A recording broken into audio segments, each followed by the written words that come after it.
Hey, man. How are you? Good to see you. Just had a sprint. From my studio. Yeah, Jesus. What's the hurry? When they told me, I never do a show on Friday because I tape my show from 4 to 5. Yeah. I've never run out of that studio like a bat out of hell like I did tonight. Jesus. Oh. No, I'm such an admirer. I haven't seen you in years, but you know, I'm just... I was just thinking the last time, do you know, I think the last time I saw you was also the last time I saw Chris Walken. Christopher Walken? Yeah, at a party, which was for something, I have no idea what. Out here? Out in L.A., out here, at the Beverly Hills Hotel, but outside. Yeah. And I have no idea what it was for or anything like that. I never go to stuff like that. I never know. But that was like kind of 20 years ago, I think, a long time ago. I have so much stuff. Some of it's in this room that, people say to me, where'd you get that? And I'm like, I don't know. Well, I'm going to be one of those people. What about the Supremes? Yeah. That I know where I got. Who did this? Nobody did it. That's a poster that was inside their album. See, that fits inside an old LP. Oh my God! And wow, it's fantastic. Wow, it's fantastic. Isn't that fantastic? Beautiful. Yeah. Yeah. I wondered where that was from. It reminded me of a painter from Chicago, but he mostly did sport people. A guy called, I think, Tim Anderson. It's a very similar vein to what he did. Funny. Memory is such a funny thing, the way whole swaths of time will like be gone for me. Yeah. And then like the slightest little detail, the slightest little moment that seems to have no significance. Like, why do I remember in 1978 when somebody said to me, all the things you put out for snacks are cheese. Yeah. Cheese is not important in my life, and yet I remember that kid saying that. Why? Yeah, Why? That's funny. Yeah. I have no theory on that. Do you? Yeah. No, not so much a theory. I think it's secretly somehow significant. Well, I don't know. I'd say what was this a friend? Yeah, I just remember in college. I could pick so many examples like that, but just like a moment where somebody said something and. You'd just be hard-pressed to find why it was significant, but it just stuck in your mind when so many things... And then there's so many things where, like, I wish I could remember, why did it so significant? Why don't I remember what, losing my virginity was like? It's just very vague. Yeah. No, I have no idea. I remember very strange things as well, and I have a pretty good memory, all in all, but... I tend to remember, I can see a photo from 40 years ago and kind of remember, that was there at this point, blah, blah, yada, yada. But I always think, I don't much remember my life before I had children. Really? Yeah, not too much. Because your life takes on a dimension of significance that's incomparable to before? Not so much my life, but I think your life focuses, and you're not really part of that focus. There's a kind of new focus, and you have a kind of role in it, That's one reason I never had kids. Yeah. Well, I never wanted to be 2.0. Yeah.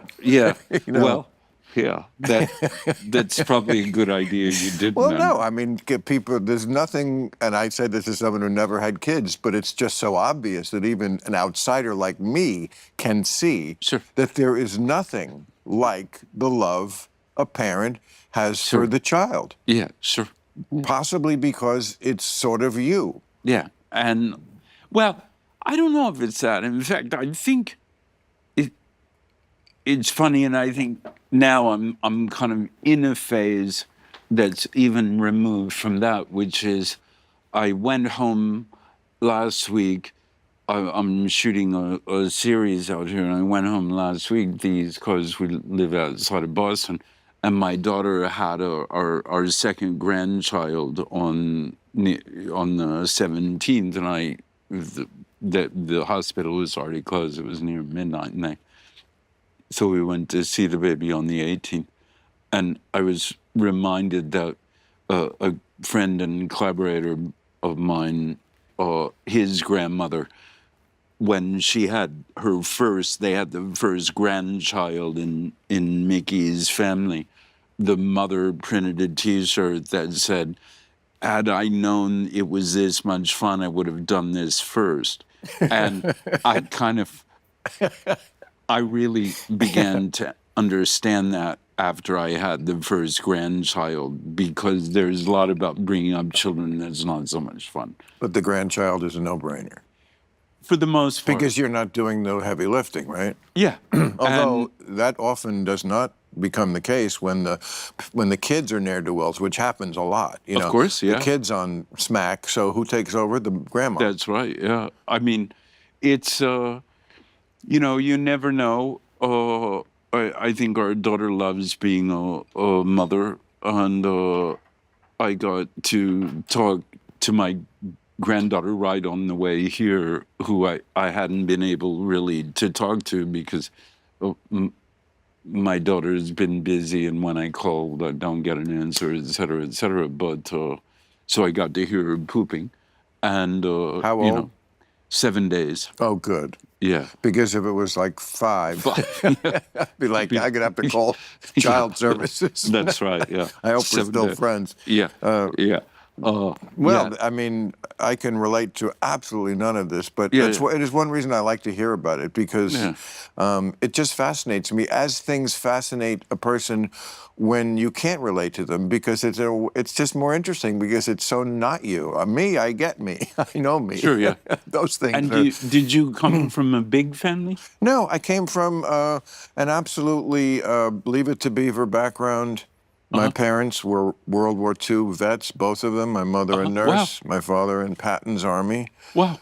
Yeah, and barely knew each other in high school, but reconnected in Europe at the end of the war. How funny. Yeah, very romantic. Yeah, wow. And my father's Catholic. I was raised Catholic. My mother's Jewish, but only culturally. I didn't even know it when I was a kid. Yeah.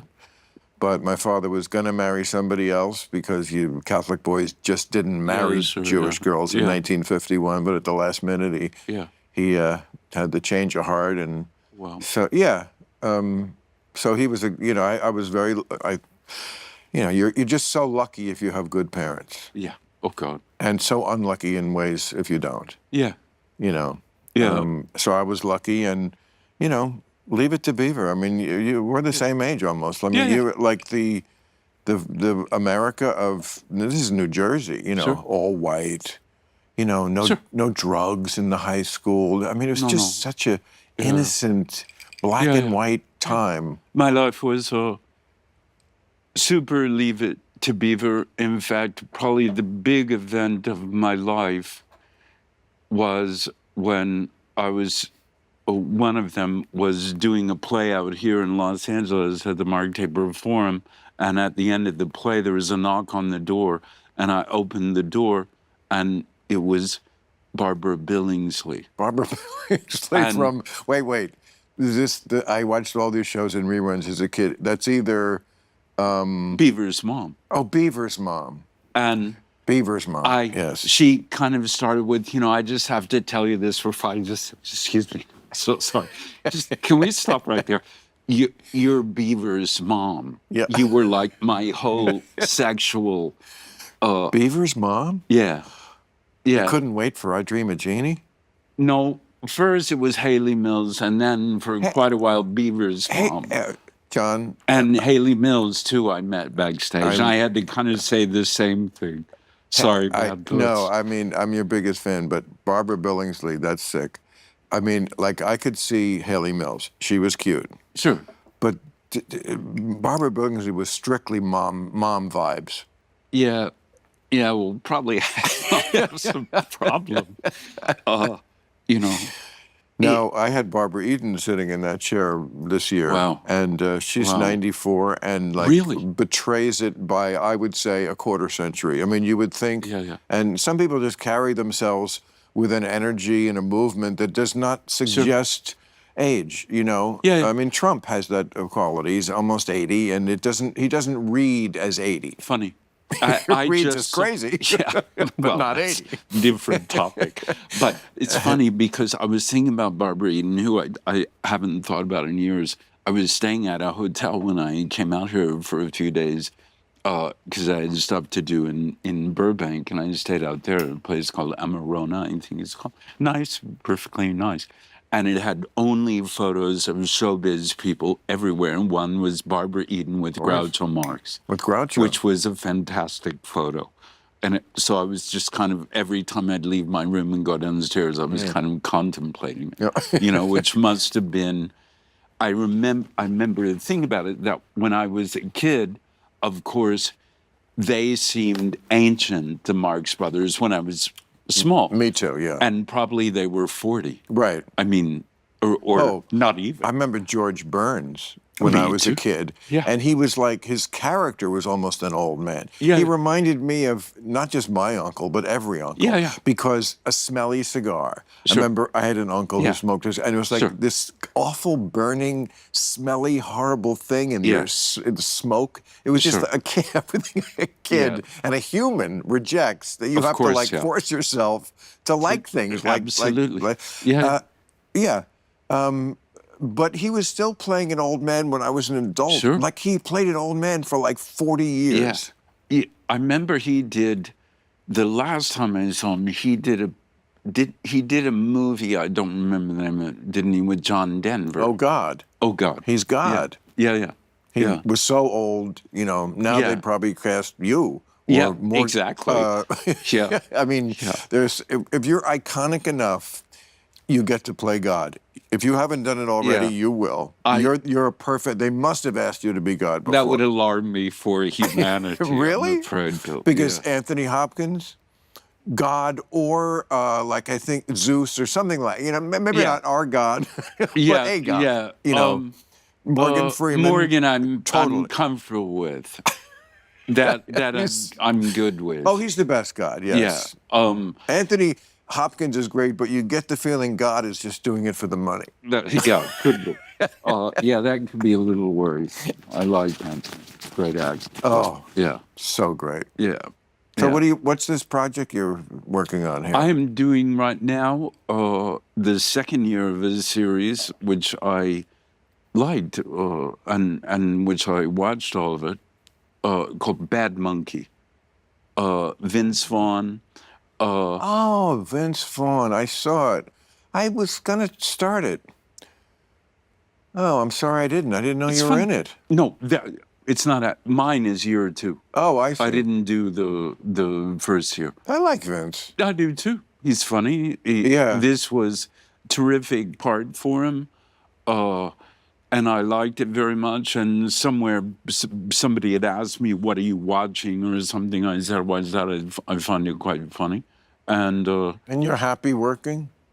Yeah, I'm always working. If it's not that, it'd be something else. You know, I tour in maybe 6 pieces, fairly constantly for decades. I direct. Write. I know. Do no, whatever. You're Steppenwolf. You still have.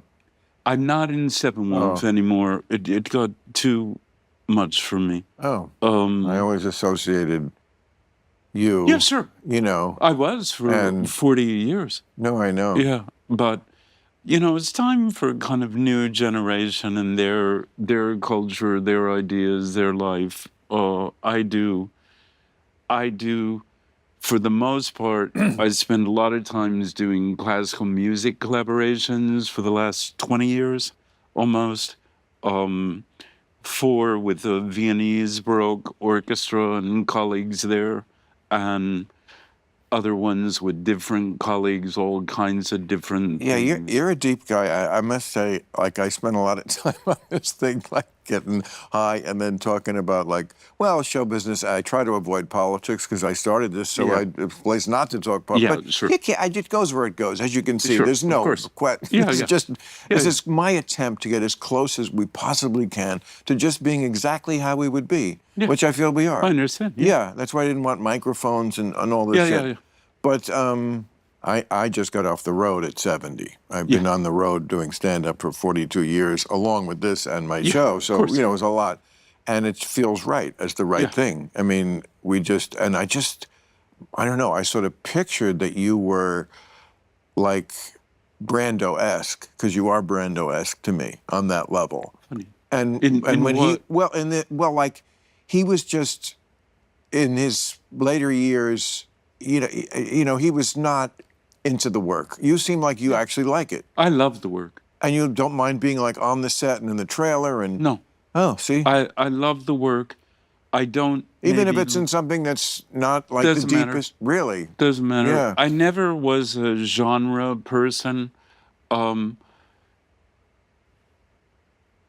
When my mother said that when I saw Peter Pan, Mary Martin's, I think that was like 56 remember, or something like that. I remember it in 58 black or and white on 70. TV. Exactly. Yeah. That I stayed behind the sofa for 2 days. I guess I was so upset by it, and why I have no idea was the idea of, Wendy, I'm back. Well, no one cares, fuck you. Or you know what I mean? Something along those lines. But That's true. Unlike a lot of wonderful actors, I think Brando was certainly one. George C. Scott, I think, was one loved him. also. And there are many others, I think, that fit into that category. They grew to be embarrassed by that kind of work. Exactly. Or grew to dislike it. Yes. I don't feel that way at all. That's so much better. I'm lucky. Oh, I'm I so think glad to hear that, because I would see you in so many things and he's the spy master in this movie, which I'm enjoying very much, but it's not some deep fucking, No. It's not Long Day's Journey into Berlin, it's just a not. good spy thing, and he's great in this because he's always great, but I just had the feeling, I know he'd really rather be doing Richard III, and he's just doing it for the money. And I'm so glad to find out that really, meaning I do things that sound like when I was a kid. Of course, I grew up listening mostly to pop music or my parents' music. When in just a little more than 20 years ago, I got approached by classical musicians. Would I consider doing a piece with them about blah, blah, blah? I knew nothing about classical music, no background, no interest, no love of it, etc.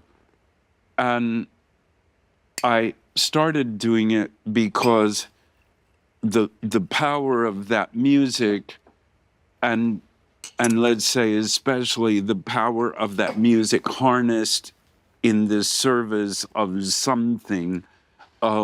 Excuse my stupidity, but you're doing spoken word with the classic. It can be that, or sometimes I hesitate to say I'm singing because there's some debate about that. Okay. Not very well, maybe nice. You're singing like Rex Harrison in My Fair Lady, because he famously was not a singer. No, I'm not a talk singer.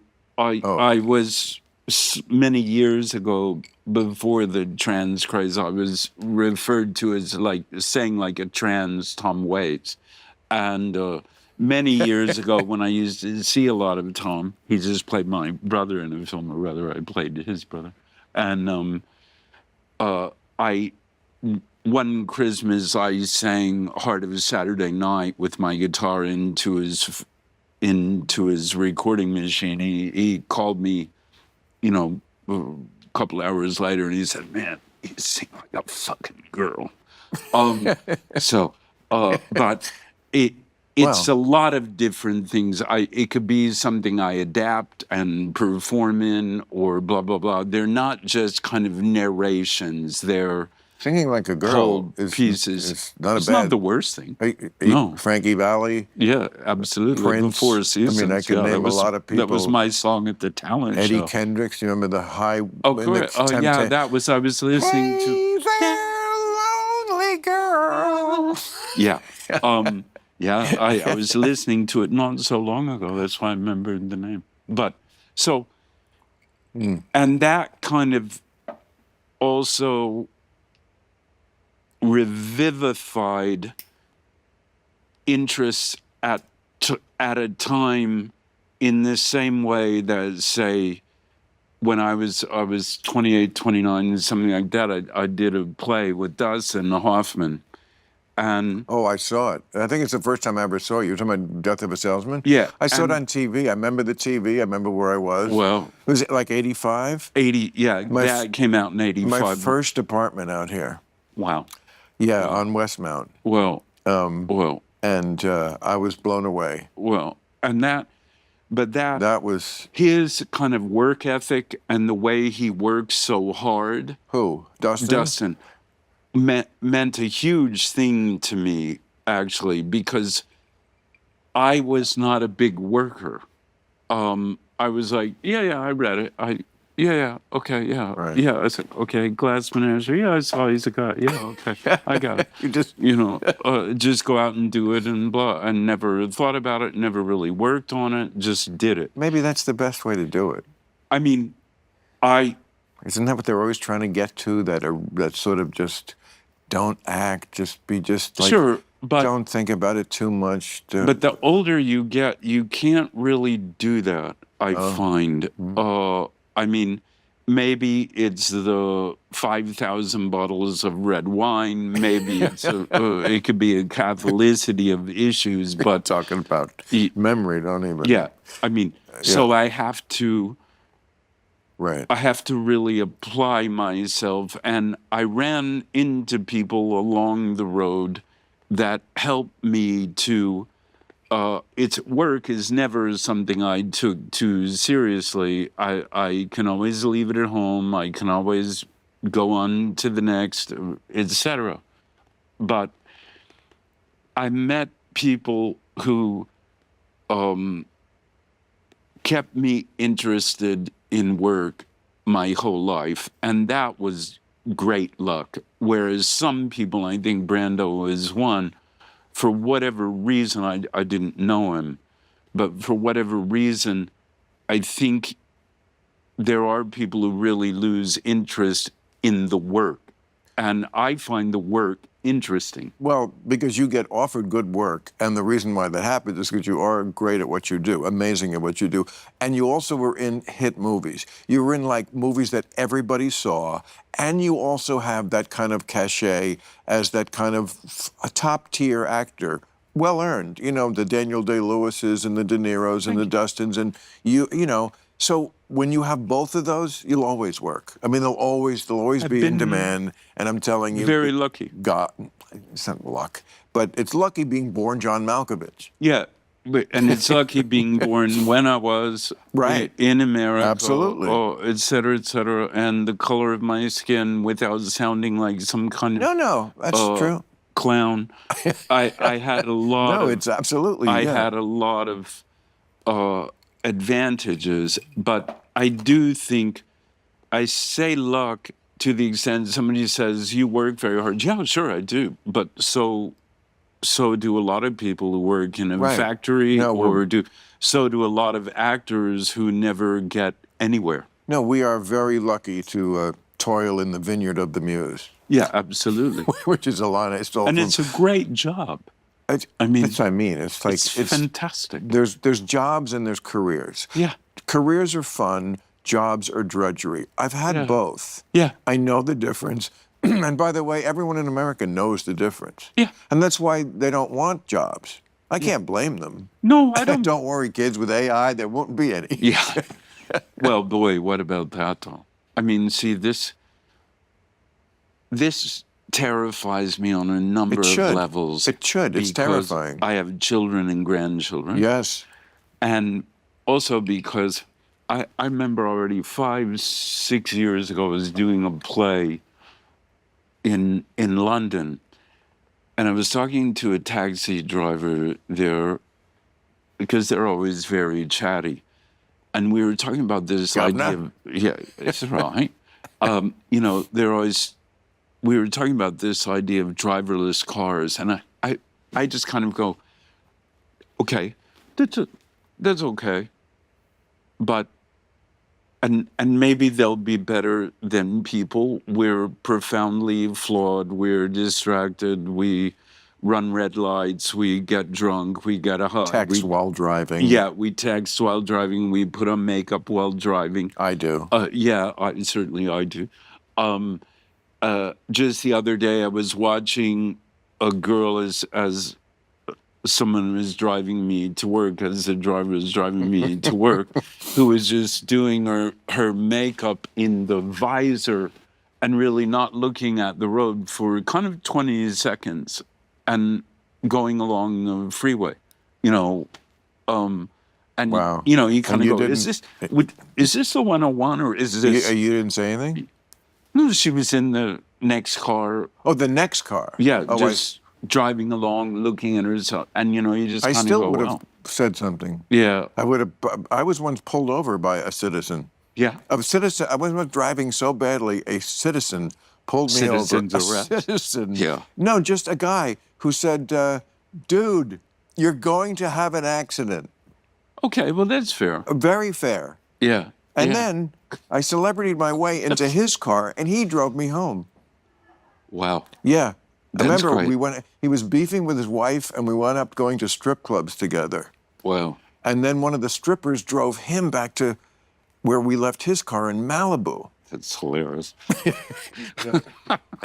But most of your friends show people? I have a good amount of people who are friends in some version of show business or the other, either producers, writers, actors, etc. Because that's who we get to know. That's who we get to know. That's who we work with. Most of them are that, and then I have friends who are not that. I just still have friends from childhood. Right, me too. And there are many people, you know, show business, look, I rag on it all the time here, but the truth is that it's like any other industry. There are saints and there are sinners. Sure. And there's a lot, you know, if you think it's all shit, it's not all shit. It's mostly shit. It's mostly shit, but the stuff that's good is good. We're like, you know, we are very entertained, but we do the best we can, and we can take solace, or almost everybody in show business, that what we obsess on, that we could have done better, they're not noticing anyway. No. They just, I never once saw you perform and thought, oh man, I would have really liked to see an alternate version of that scene, because he really could have, it's like, he's killing it as he always is, you know.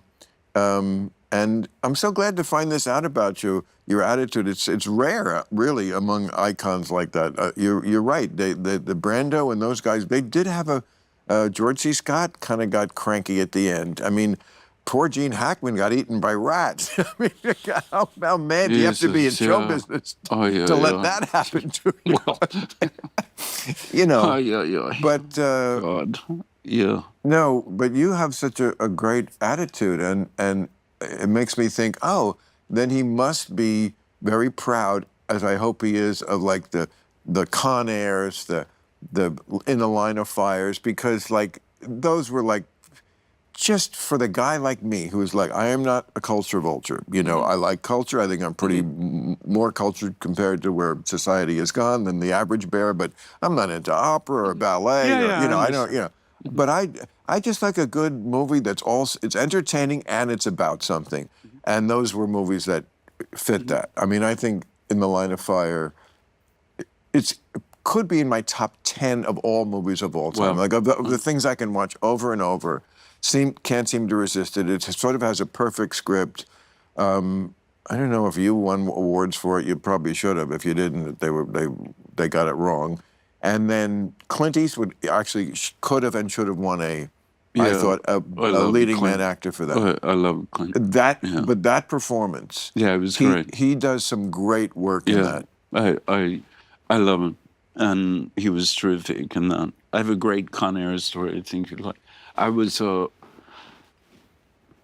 we had a house in France, and I was living there, and I was there working on a screenplay of a film I later directed with a writer called Nicholas Shakespeare, who'd written the novel, and Nicholas had never written a screenplay. So 3, including on the set of Con Air later, we were working on the script in the afternoon. We'd come in for lunch. We were still there having a coffee, and then a package came, and it was a DHL, and it was a script, which is how you used to get, before internet in prehistory. That's how you got a script. And so I open up this package, I look at it, I see the title, I open the first page, I see the characters listed, and I look at that, I kind of look at the first 3 lines or something. Of your character, or of the whole No, thing? of the whole thing. Just the title, the list of characters and stuff, which I noted seemed to all have the last names of Romantic era poets.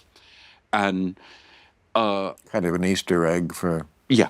And so I kind of thought, okay. And I threw the script like this. We have a long kitchen in France. It's kind of 16 meters. And I just chucked it like that. And Nicholas and I went on talking, etc. And then we went out and I picked weeds. We went on working as we did kind of all day long, et cetera, et cetera. And then at the end of the night, after a bunch of wine, Nicholas said to me, John, I've never read a screenplay. Would you mind terribly if I took this screenplay that you received today and read it? And I said, oh, of course, be my guest, Nicholas. Of course, he went up to bed. Next morning, he came down.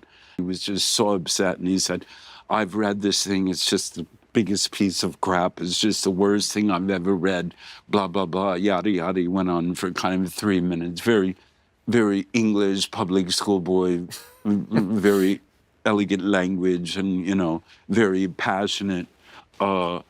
And he has a kind of sweetness about him, Nicholas, and he went on and on and on. And then he said, I'm just so glad I'm working with someone with such integrity that they would never consider a thing like this. And I was like, Nicholas, whoa, Nicholas, stop.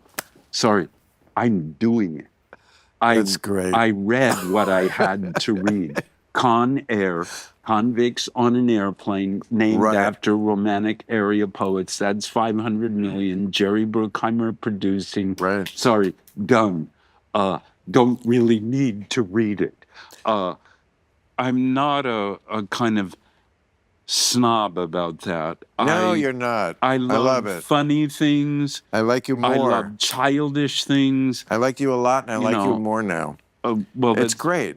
Because, I have to tell you, I was starting to say this 20 minutes ago and then was stoned and forgot. But I'm going to say it now. I do spend a lot of time here because politics comes up and show business, talking about actors, and I'm afraid it's not often very complimentary. I believe this about people in show business. The talent is overflowing. The talent is so awesome sometimes. I mean, just in music, acting, all the arts, Yeah. It's just so, they are so talented, but not that bright. And whenever I say this, I always say, with notable exceptions. And I just wanted to say to you, because I don't do any preparation, obviously, but this is the one thing that I said, he's here, I have to tell him this. When I say with notable exceptions, I think you are exactly who I'm talking about. I don't mean just Super you, kind. but I mean see, you said I was sitting in a house in France. This is how I picture you. You're sitting in a house in France, surrounded by beatniks and poets and, brilliant people. And then I thought, when you just okay, I've got to go to work for the next month and make $12 million so we can live here in France. That's how I thought you were. Yeah. So it's nice to know that you're enjoying the work and actually you want to get out of the house. Yeah. Well, you're like every other guy. Sorry, I did this for 3 days. Yeah. no, I'm not even so eager to get out of the house, but the fact is, that's where the work is. You know, in the year when this series finishes, which brings me here, I'll have tours all over South America, North America, Europe. I'll direct a play in Japan. Wow. Your life is on the road, and I wouldn't do it if I didn't like it. I couldn't anymore. This is where we part. Yeah. You're a better man than I, Gungadin. I am so happy not having to be just on the road, just away from the house. You know. Yeah. But some people are more homebodies, and some people were born in a trunk, and that's how they feel comfortable. Yeah. I mean, W.C. Fields couldn't get to sleep unless it was raining. How much did you tour? Like how? Every other weekend I was on the road. Like, but just 2 cities. A very pampered way of doing it. Right. And it just got to be, first of all, it's a lot. And also, I hate to put it this way, and of course people will be upset, but people are just, like at hotels and stuff, they just can't do shit anymore. I mean, I don't know whether they're stoned or disaffected or both. Or just whatever it is. But there's also, but it's just like and I'm not asking for the world. I just want a comfortable experience in a hotel. Mm-hmm. Don't fuck with the heat and the TV and don't make it like I have to think about the fucking room for all of 18 hours I'm here. Yeah. Well, they can't do that. And why I'm screaming? Yeah. Like, no. I scream about it too. I know. See, something happened. One could say it was during COVID, but I think it's actually predated COVID. Now, you're supposed to do that job. So, in other words, you no longer can go, say, to a travel agent and say, I would like to go from here to there, blah, blah, blah. You have to do it yourself. You have to notice that whenever you book an airplane ticket, that whatever you say, one bag, no Tulsa, not Tulsa, no Oklahoma City, no this, that, the date changes. After you go through all this misery to book an airplane ticket, then they want to know how they did. And so you have to do that job. So needy. It's too needy. To be corporately needy. Yeah. It's one thing to be personally. I don't want to hear. But as a corporation. How were we at car rental? Do you like me? Yeah. Do you like and me? I kind of go, listen. I said I picked up a car, just a car, when I got back on the 20th. I won't say what company. The woman is perfectly pleasant. And she started re-asking me all the questions where it says, do you want insurance? Okay. Do you want thousands of dollars of third-party insurance? Okay. Yeah. Do you want this? Does your butt hurt? Does this blah, blah, yada, yada, and fucking on and on and on. And so you fill out all that. And I take the flight at dawn from Boston. I get to LA. I go to the rental car in Studio City. And she starts the same questions over.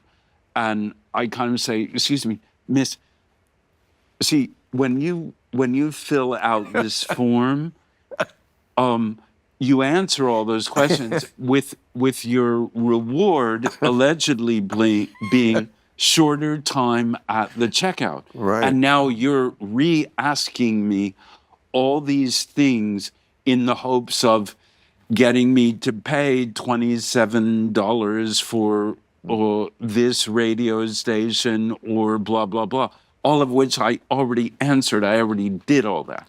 And that's in everything now. If they ship you something, how was it? Well, I paid you, you shipped it, I have it. If I don't have it, you'll hear from me, but otherwise it's fine. And now you just do everyone's job, everyone. See, this is another reason why I didn't have kids. You just have more money when you have no kids. Like, Sure. I haven't faced any of this this century. I flew on a private plane, got picked up. I never dealt with a fucking agent, no rental cars. You shouldn't either. But because you have kids, which take all your money, Yeah, sure. that Yeah, sure. I'm just saying. Yeah, That's absolutely, which you don't get to leave them. No, no, and- and I'm sure the reward is much greater than having to deal with that agent. But after hearing that story, it's like, But sure. But it's just, that's what I find now. Everybody wants you to do their job. but and yet you put up with this because obviously it's worth it to get there to the gig. Yeah. It still is. Yeah. Wow. For me, That's powerful. go, That's a powerful love yeah, that you have for the job. If I go, one of the pieces I tour is a piece called The Infamous Ramirez Hoffman. This is I simply read a story. I don't act. There is no acting in it. I read a story. It's a story by Roberto Bolaño from his book Nazi Literature in the Americas, which is a book, a small novel of Bolaño's. He wrote two massive masterpieces, one called Savage Detectives and one called 2666. I took them both to the beach. Yeah, brilliant. Okay, well, brilliant writer. He wrote a kind of very childish, quite funny book, and quite, I mean, in a very dark way, quite a mordant way, but also quite a sad book. This book, Nazi Literature in the Americas, which is essentially 40 fake obituaries of fake Nazis who never existed, all of whom have idiotic literary obsessions. So fake Nazis who never existed. So somebody who they're claiming, for example, was spirited out of Germany after the war, wound up in Brazil, say, or Paraguay. That's right, boys from Brazil, Paraguay. Because that did happen. Yeah, of course, a lot. Eichmann and a lot. The Boys from Brazil movie. Of course, yeah. Right. There's a new But you're remake saying, but these are fake ones. Yeah, these are fake ones. These are AI Nazis. AI, no, exactly. Okay. I hope they'll be more likely looking than the AI Nazis were. But because I don't remember a lot of African. No, I remember that. I saw that was picture. That's right. If you think AI might be, well. But this, I got asked by a pianist, a very gifted Russian pianist, what would I do what could I come up with her if she wanted to do a tango program? And I immediately thought of this book because South America, boys from Brazil, very, very kind of American movie culture, thinking about it, Eichmann. What is the point of view of the book?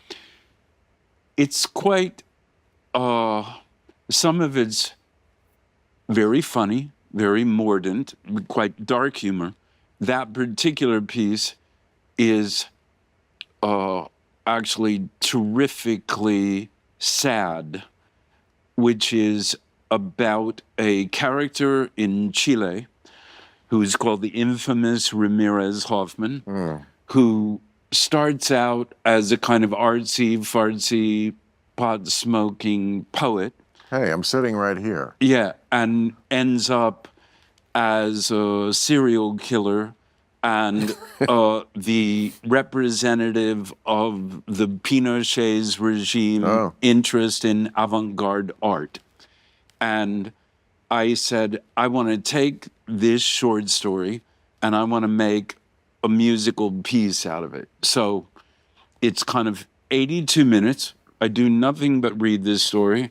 It has a brilliant pianist, a brilliant violinist. But what is it saying that made you want to do this? Of all the things you could do, I mean, you say fake Nazis. Is that some comment on how it's easy to put one over on people? I mean, that we can always be fooled into or. Well, we can certainly be, as we know, including me. But no, I don't think it's that. It's about the cost of things, the cost of being human, the cost of what you do to others, the cost of violence and death and the reverberations. Well, that's a deep thought.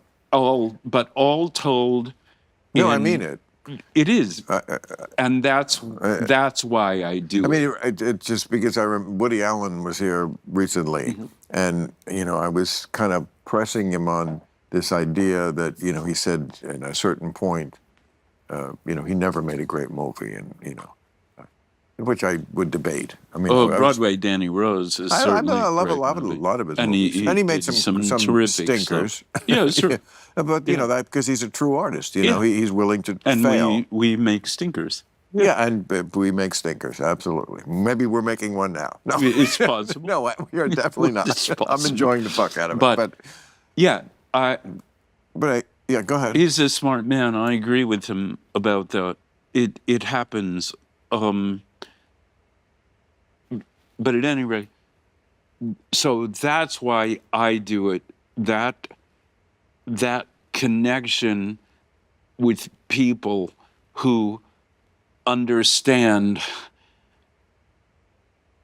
what this writer is saying and what the music is saying. Wow. And are touched by it, irregardless of the fact that it's not in their language. Yeah, it has a running translation. Right. Irregardless of the fact that they don't like classical music as far as they know, but because they don't know, in fact, they do like it, they just haven't heard it. Right.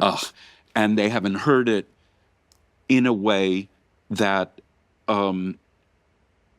they can see and most importantly feel what it does to them when channeled in a certain way. And that's why the form interests me. I must say, when I hear things like this, it's another one of those things where it's fascinating to me because it's not me. And I'm torn because part of me says, I'm a little jealous that I'm not on this intellectual level. And I don't think it's a high level at all. I do. I mean, really don't. You said people who haven't heard classical music. I have heard it, and it's not for me. Yeah. I mean, I grew up on fucking, the Rolling Stones, and me too. Yeah, I know. But me too. But some people can make that bridge. I'm just saying, it's part of me, like, wishes I could and knows that there's a place to get to that's like maybe would tickle my brain even more. And part of me is like, I'm smart enough. You're a very smart man. Thank you. I mean, I have a very good common sense and a balance. Yes, and I think it's just, and this is where this form first appealed to me. I think it's just how one is or isn't exposed to something and how that thing impacts you. I remember seeing, I directed a play in London a few years ago called The Good Canary, and that was the third production I had done of it. Done it in 2 other countries before, and a young kid at intermission came over. It was a good production. It's a very nice play by an American writer called Zach Helm, and it was a good production with an excellent cast. And a kid came over to me, young kid, probably 20 or very early 20s, very good-looking kid, English boy. I was standing there. I think I still smoked then. I think maybe I didn't, but went out for intermission, and the kid came over to me. He was kind of shaking, and he said to me, and this was just a kid, and he said to me, "Excuse me, are plays always like this? I've never been to a play." And I said, "No, they're not. Usually it's a misery." And I've been in a lot of those. This one is not one of those. So they can also be very, very special and make you in the best way reflect profoundly on life and the human experience. What do you think is it that makes it a misery, though, when it's a misery? Well, Like, what were you referring to?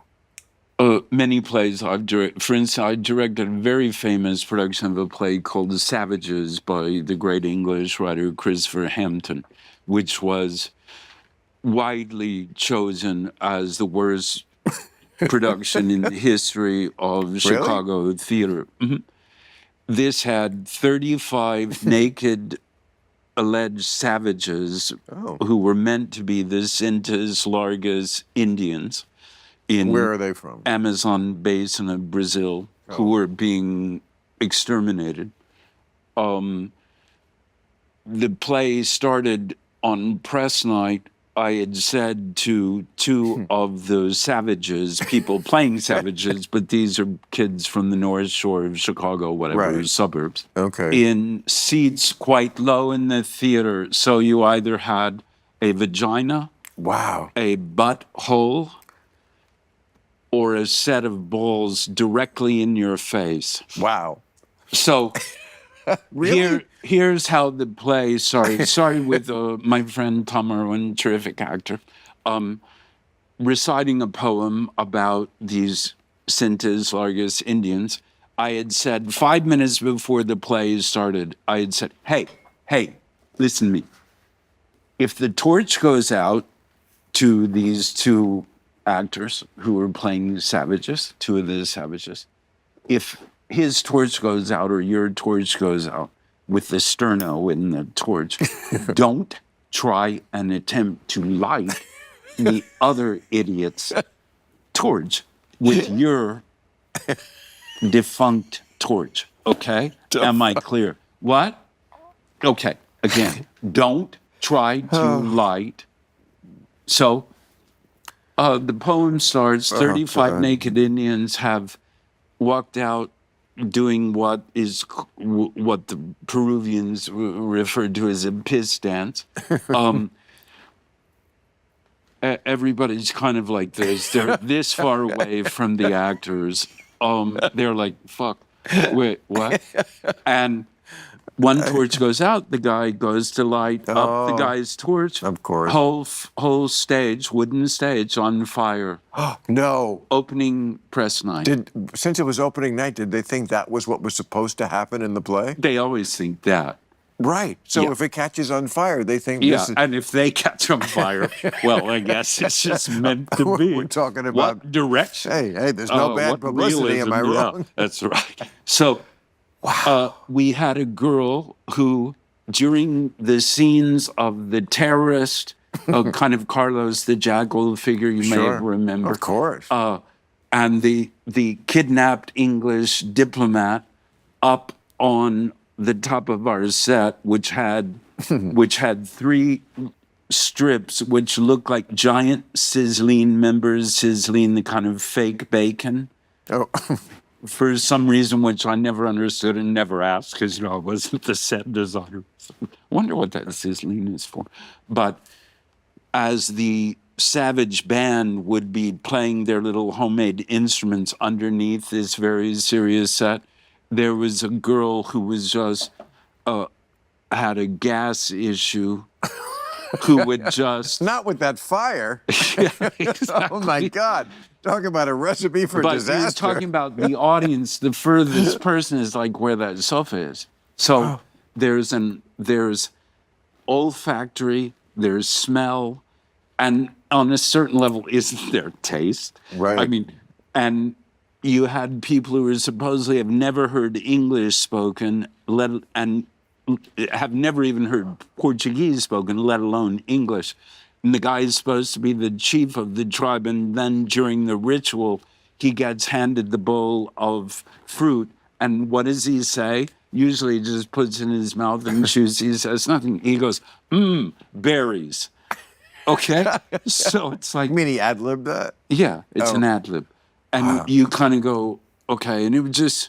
my friend Bob Foles, a terrific director from a different theater in Chicago, he came to it a couple weeks into the run, and I asked him to come and say, listen, would you mind coming? It's not good at all. but I'm hoping maybe you'll be able to say something that I can do, blah, blah, blah. And Bob's very tall. He's like 6'4". At the end of the play, he kind of stood up, stretched his legs, and I was still sitting down, and he kind of bent over me, and I said, well, Bob, what do you think I should do? And he goes, close it.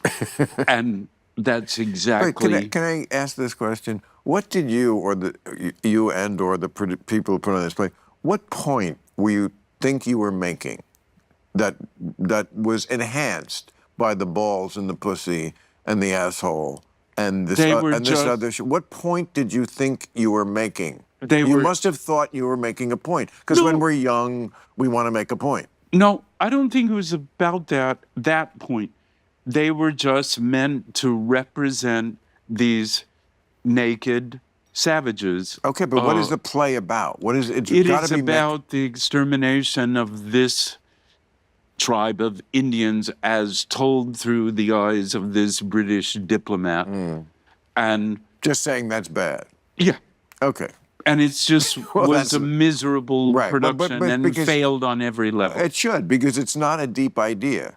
Like evil is bad? Yes, it is. Now let's say something interesting about it. I was going to say before, when Woody Allen was here, we were having this little debate about, he'd never made a great movie. I said, I think you did, and that's why so many of your idols when you were, making movies like Elia Kazan were all your biggest fans. They wouldn't be your fans if you didn't make a great movie. He said, I never had a lofty thought. I said, lofty thoughts. First of all, there's only one. And then, I know you're a Eugene O'Neill fan. He once said, and this is what I was saying to Woody Allen, the only lofty thought to me is that, in Eugene O'Neill's words, a life with illusions is unpardonable, and a life without illusions is unbearable. Oh, yeah. I feel like unlivable. Everything is a variation on saying that in an entertaining way. Yeah, I would agree. Really? I would agree. Yeah. Well, and there's also damn. There's also a question. No, I think you're right. But there is also a question I think that should exist, should be innate in good, serious work, which is how do we live?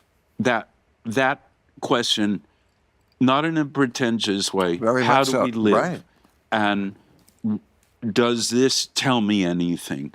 And in that case, probably the play, at least my production of it, didn't tell me anything. And I think really affecting things and effective things make you reflect on how to live. There's such a cognitive dissonance in this age because of what is going on in Washington and what is going on in the country, which, is so different than anything. If you're a young person, you just don't have that experience that we have, that we remember normal.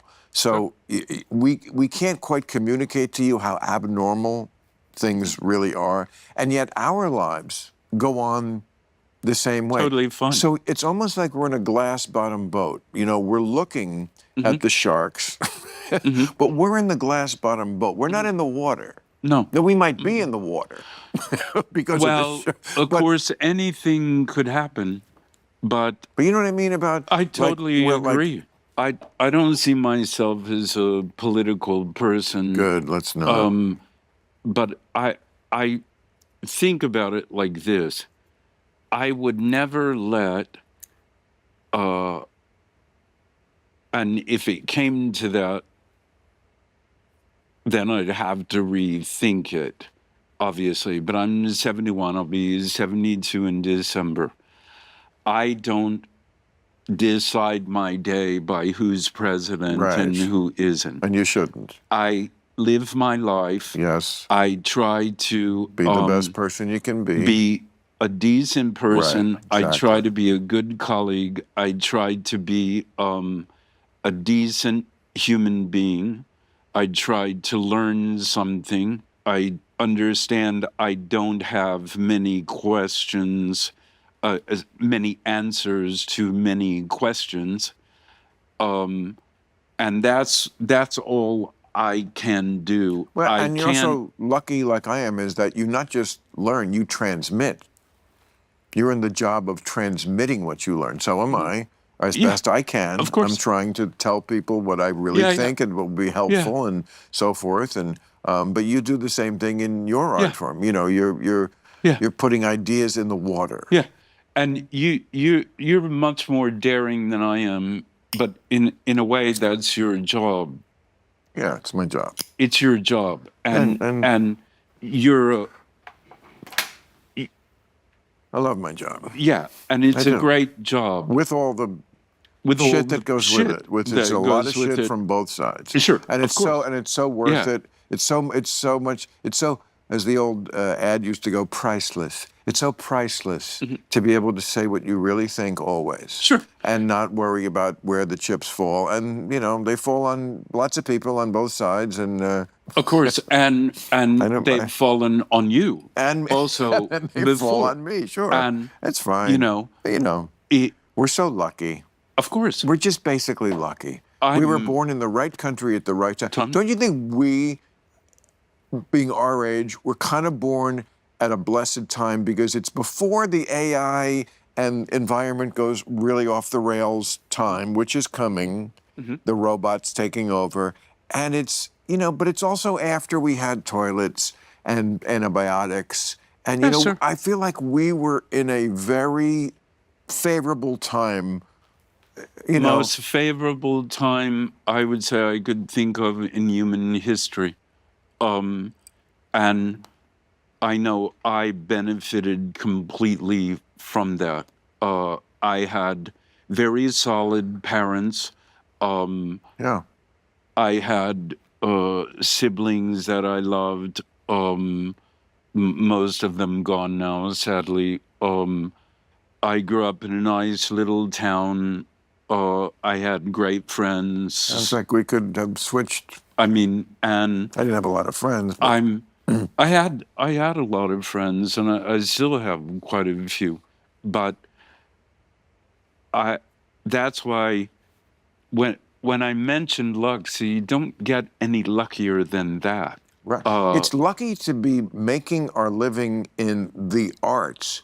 You realize that the arts is not under the category with humans of necessities. No. That would be like defense and getting food and shit like that. Yeah. We're definitely in the, well, you won't die without it category. No. You're not going to die without Netflix. No, you may read a book without it. Even books, you wouldn't die. No, even air, books you wouldn't water, food. Yeah, sure. Barbarians attacking you. Warmth, maybe. Warmth, absolutely, spears, yes. Arrows, whatever, clubs. Absolutely. Sure. Lots of stuff could kill you. Yeah, we're not in that field. And certainly not in this room. I wouldn't want to be.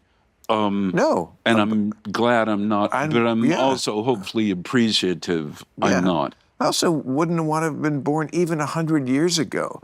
No. Where, you know, I mean, I don't think people realize how much this country has changed in 100 years. 100 years ago, I would say, I'm pulling this out of my ass, but it's apropos because I'm going to talk about toilets. Like, a fairly goodly percentage of the country did not have, like, flow toilets. Like, on the farm, there was 100 years ago. God, even when I was a kid. What? There were, out in the country. Oh, out in the country, yeah. Our Miss Burkhardt, who my grandfather referred to as Bubbles Burkhardt, used to, when the bus would let the kids from the countryside in, she would throw up the windows even with the dead of winter to kind of emphasize their stink, you know. Which, you know, you don't really want that in a grade school teacher. But, okay. So, no, they couldn't even imagine, but that's the problem. It's really hard to imagine. This is something I find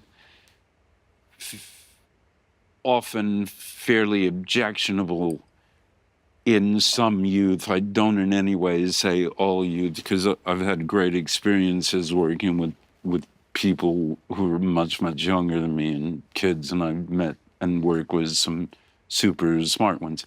A little bit dangerous to judge people now who lived 100 years ago I've or done 200 tons years of ago. shit on that. Yeah, I mean, It really it's kind annoys of, me. hey, listen, Ugh.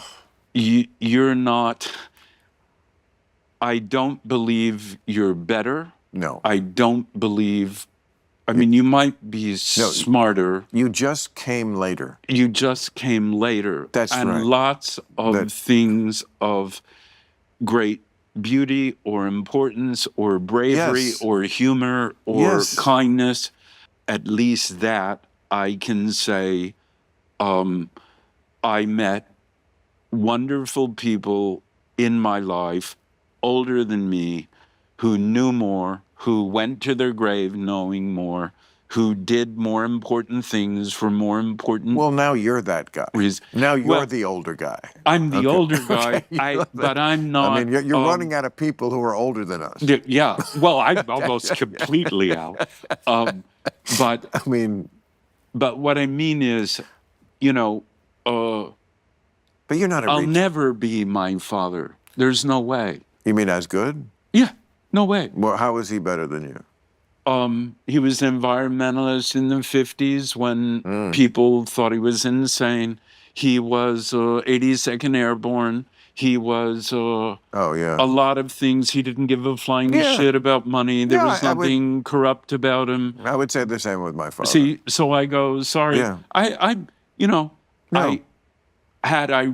if I detested myself, I would have killed No, myself. they used to say about us boomers when we were kids that we were what we say now about like the millennials and the Gen Z, spoiled, like just entitled, bratty, like soft, really soft. Sure. Because compared to our fathers, we are soft. Of course. It's just they got so much more soft. We're fucking course. Marines compared to them. So Which course. is so ridiculous because we're not Marines. No. They were Marines. No. They literally Yeah. were Marines or Yeah, Army yeah. people or Yeah. whatever. Yeah. They went to war, depression, the whole nine. Just like Everything. all the things. Yeah. And the blacks fighting for like, against fire hoses and dogs and like, Yeah. like it just was a different fucking Attacked by German shepherds Yeah. for being alive. different or level. wanting to go to school. But they said that about baby boomers, and it's just it never like there was never any backlash. It was just more lash. Yeah. We're Yeah, just gonna go exactly. worse and worse and worse and worse. Yeah, yeah. Until And- now, they're just so fragile. Yeah. It's It's something I try to discourage, but it exists. And I don't know why. Like I've often had people, when I do interviews or something, my family was fairly prone to violence. And my father, who, as I mentioned, was 82nd Airborne, he would say a very simple thing. And you knew what the end result was going to be as surely as the sun came up in the east. He would say, Johnny, when you pull the chain, the toilet flushes.